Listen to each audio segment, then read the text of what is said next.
अस्सलाम वालेकुम dear students, मैं ज़ीशान अली, आप लोगों का केमिस्ट्री टीचर। बेटा कैसे हैं आप लोग? मुझे उम्मीद है आप खैरियत से होंगे, अच्छी हेल्थ को एंजॉय कर रहे होंगे और साथ ही साथ अपनी स्टडी पर भी कंसंट्रेशन दे रहे होंगे। चलते हैं, आज का लेक्चर शुरू करते हैं। स्टूडेंट्स, हमने लास्ट लेक्चर में डिस्कस किया था एक्सरसाइज के पहले 4 शॉर्ट क्वेश्चन। आज हम बाकी शॉर्ट क्वेश्चंस को सॉल्व करते हैं। माय डियर स्टूडेंट्स, इन शॉर्ट क्वेश्चंस को सॉल्व करने से पहले हम एक simple concept, simple sequence, simple trend को अंडरस्टैंड करेंगे, जिसके बाद इन शॉर्ट क्वेश्चंस को सॉल्व करना बहुत इजी हो जाएगा। जब हम पीरियोडिक टेबल में लेफ्ट टू राइट मूव करते हैं तो एलिमेंट्स का एटॉमिक साइज डिक्रीज होता है, जिससे आयोनाइजेशन एनर्जी इंक्रीज होती है।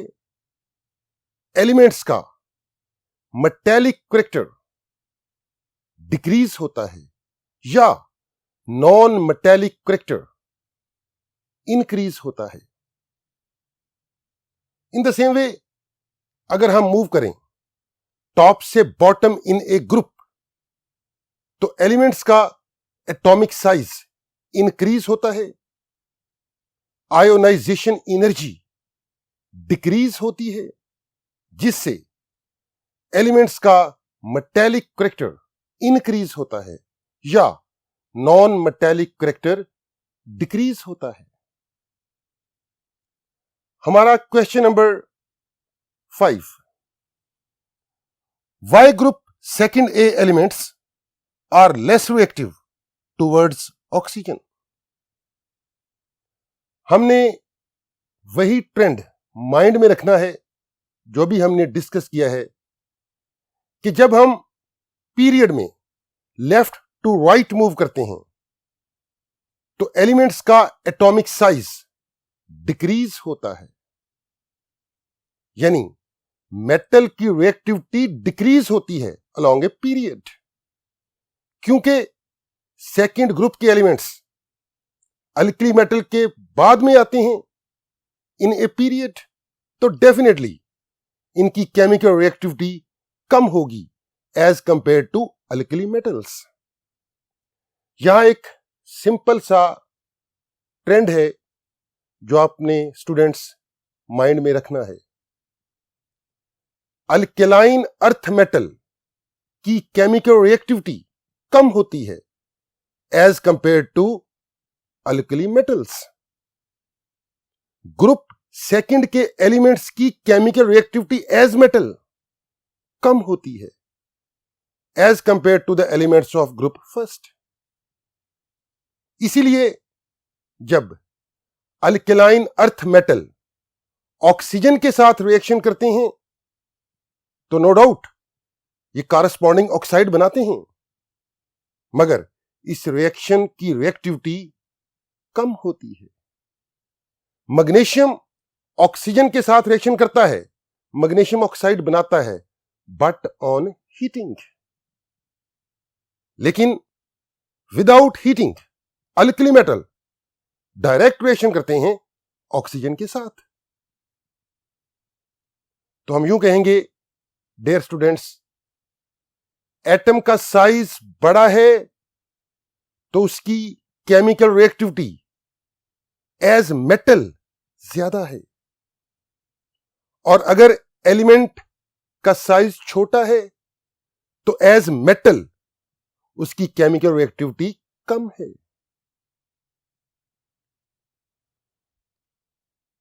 स्टूडेंट्स, हमारा क्वेश्चन नंबर 6 है relationship between electropositivity and ionisation energy. एक सिंपल रिलेशनशिप से हम इस क्वेश्चन को सॉल्व कर सकते हैं। Electropositivity is inversely proportional to ionisation energy. Mean to say कि जिस एटम की आयोनाइजेशन एनर्जी कम है उसका इलेक्ट्रोपॉजिटिव कैरेक्टर ज्यादा है।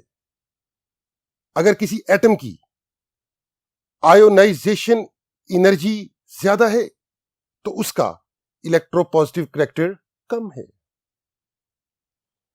Question number 7, electropositivity decreases from left to right in a period.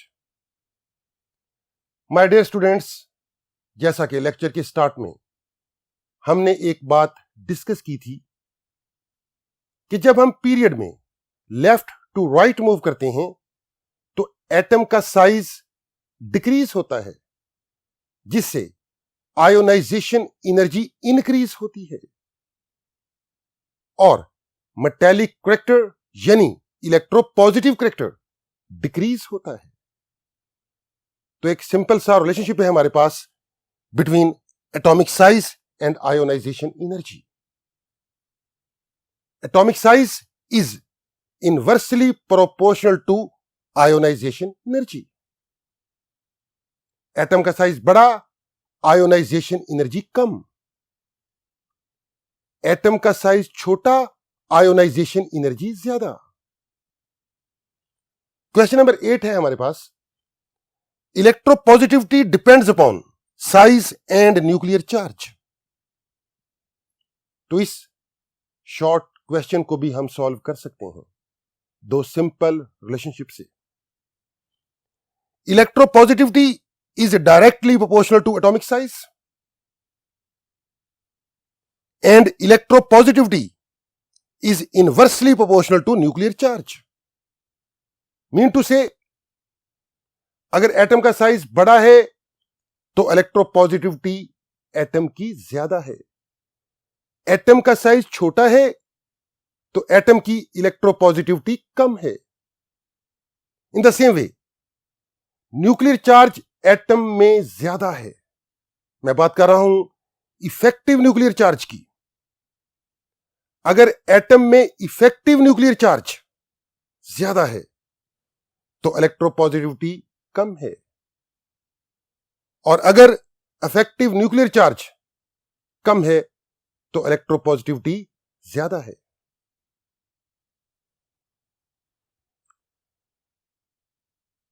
Students, हमारा question number 9, ionization energy of alkaline earth metal are higher than alkali metal. हम ये बात अब अंडरस्टैंड कर चुके हैं कि जब हम पीरियड में लेफ्ट टू राइट मूव करते हैं तो एलिमेंट्स का एटॉमिक साइज डिक्रीज होता है, जिससे आयोनाइजेशन एनर्जी इंक्रीज होती है। तो हर पीरियड के अंदर अल्केलाइन अर्थ मेटल आगे हैं जबकि अल्कली मेटल पीछे हैं, यानी अल्कली मेटल प्रेजेंट हैं ग्रुप फर्स्ट में और अल्कलाइन अर्थ मेटल प्रेजेंट है ग्रुप सेकंड में। तो डेफिनेटली अल्कलाइन अर्थ मेटल का एटॉमिक साइज कम है, अल्कली मेटल का एटॉमिक साइज ज्यादा है। तो हम कह सकते हैं चूंकि अल्केलाइन अर्थ मेटल का एटॉमिक साइज कम है इसलिए उनकी आयोनाइजेशन एनर्जी ज्यादा है। अल्कली मेटल का ग्रुप फर्स्ट का एटॉमिक साइज ज्यादा है तो आयोनाइजेशन एनर्जी कम है। क्वेश्चन नंबर 10 है हमारे पास, silver and gold are considered to be less reactive. My dear students, silver, gold and copper, इन तीनों एलिमेंट्स को कोलेक्टिवली हम कहते हैं क्वाइनेज मेटल्स, मगर इनकी रिएक्टिविटी कम होती है एज मेटल। और उसकी सिंपल सी रीजन क्या है कि सिल्वर और गोल्ड के वैलेंस शेल से इलेक्ट्रॉन की रिमूवल डिफिकल्ट होती है। तो जिस एलिमेंट के वैलेंस शेल से इलेक्ट्रॉन की रिमूवल डिफिकल्ट हो जाए, उसकी केमिकल रिएक्टिविटी एज मेटल कम हो जाती है। इसीलिए हम गोल्ड और सिल्वर को कंसीडर करते हैं रिलेटिवली लेस रिएक्टिव मेटल या इनर्ट मेटल। हमारे पास क्वेश्चन नंबर 11 है, pure gold can not be used for making ornaments. Pure gold soft होता है, इसलिए ऑर्नामेंट बनाने के लिए हम गोल्ड में मिक्स करते हैं सिल्वर को या कॉपर को। इससे गोल्ड की टफनेस, हार्डनेस बढ़ जाती है। तो प्योर गोल्ड सॉफ्ट होता है, इसलिए गोल्ड में मिक्स किया जाता है कॉपर को और सिल्वर को, ताकि गोल्ड की हार्डनेस, स्ट्रेंथ बढ़ जाए। क्वेश्चन नंबर 12 है हमारे पास, copper is used for making electrical wires. Copper is a very good heat and electrical conductor।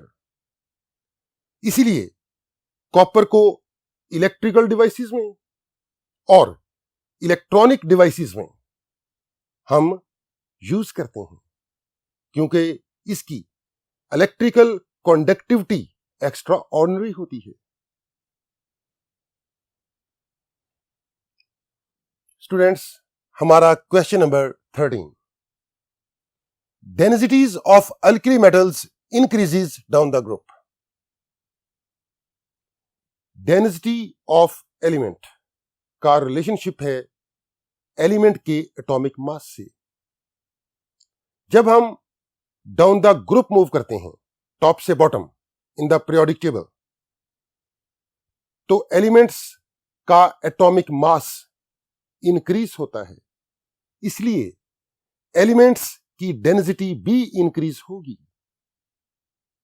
Alkali metal में जब हम टॉप से बॉटम मूव करते हैं, तो अल्कली मेटल्स का एटॉमिक मास इंक्रीज होता है, इसलिए अल्कली मेटल्स की डेंसिटी भी इंक्रीज होगी।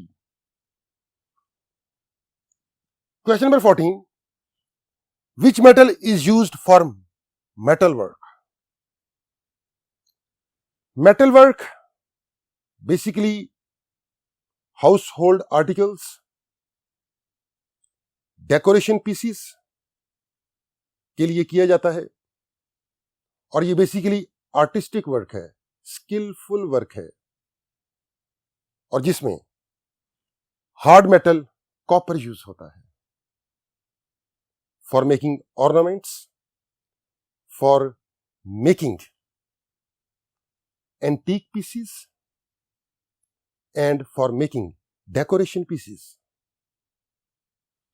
Question number 15, magnesium is harder than sodium। तो अब हम इस बात को अंडरस्टैंड कर चुके हैं माय स्टूडेंट्स कि मैग्नीशियम प्रेजेंट है ग्रुप सेकंड में, ये अल्कलाइन अर्थ मेटल है, जबकि सोडियम प्रेजेंट है ग्रुप फर्स्ट में, ये अल्कली मेटल है। तो जब हम लेफ्ट टू राइट मूव करते हैं, तो एलिमेंट्स का एटॉमिक साइज डिक्रीज होता है। तो साइज डिक्रीज हो रहा है, मेटेलिक बॉन्डिंग स्ट्रॉन्ग हो रही है, क्योंकि सोडियम मेटेलिक बॉन्ड बनाने के लिए एक इलेक्ट्रॉन प्रोवाइड करता है, जबकि मैग्नीशियम मेटेलिक बॉन्ड बनाने के लिए 2 इलेक्ट्रॉन प्रोवाइड करता है। तो हम यूं कह सकते हैं मेटेलिक बॉन्ड की स्ट्रेंथ मैग्नीशियम मेटल में ज्यादा है as compare to sodium atom, इसीलिए मैग्नीशियम हार्डर है सोडियम से। क्वेश्चन नंबर 16 है हमारे पास, calcium is more electropositive than magnesium. Calcium और मैग्नीशियम दोनों प्रेजेंट हैं ग्रुप सेकंड में, यानी दोनों अल्कलाइन अर्थ मेटल्स हैं। ग्रुप में मैग्नीशियम टॉप पे है और कैल्शियम मैग्नीशियम के नीचे है। तो डेफिनेटली कैल्शियम का साइज बड़ा है। साइज के बढ़ जाने से आयोनाइजेशन एनर्जी कम हो जाती है, इलेक्ट्रोपॉजिटिव करैक्टर बढ़ जाता है। हम यूं कह सकते हैं कैल्शियम ज्यादा इलेक्ट्रोपॉजिटिव है एज कंपेयर टू मैग्नीशियम। और उसकी सिंपल सी लॉजिक क्या हमने अंडरस्टैंड की कि कैल्शियम का साइज बड़ा होता है as compare to magnesium. My dear students, आज के इस लेक्चर में हमने एक्सरसाइज के शॉर्ट क्वेश्चंस को सॉल्व किया है। मैं लास्ट में एक सिंपल सा रिलेशनशिप अगेन बोलूंगा जो आपकी हेल्प करेगा for solving all these short questions. Atomic size is directly proportional to the metallic character of element. जिस एटम का साइज बड़ा है उसका मेटेलिक करैक्टर ज्यादा है, वो ज्यादा इलेक्ट्रोपॉजिटिव है। और पीरियड में जब हम लेफ्ट टू राइट मूव करते हैं तो एटॉमिक साइज डिक्रीज होता है, इलेक्ट्रोपॉजिटिव करैक्टर यानी मेटेलिक करैक्टर डिक्रीज होता है। ग्रुप में जब हम टॉप से बॉटम मूव करते हैं तो एटॉमिक साइज बढ़ता है, मेटेलिक करैक्टर इंक्रीज होता है या नॉन मेटेलिक करैक्टर वीक होता है।